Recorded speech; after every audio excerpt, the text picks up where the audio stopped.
చూసావా కేశవ, తను నాకు సమానుడా. వాడిని అడ్డుకొని మన రథం కేవలం 2 అడుగులు వెనక్కి వెళ్ళింది. నా అస్త్రానికి తన రథం 10 అడుగులు వెనక్కి వెళ్ళింది. ఓ ధనుంజయ, నీ రథం అగ్నిదేవుని వరం.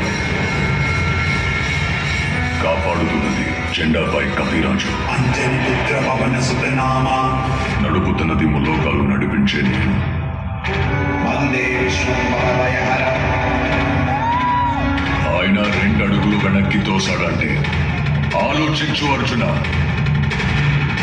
తను సామాన్య యోధుడు కాదు, తన కళ్ళల్లో సూర్యుని తేజస్సు,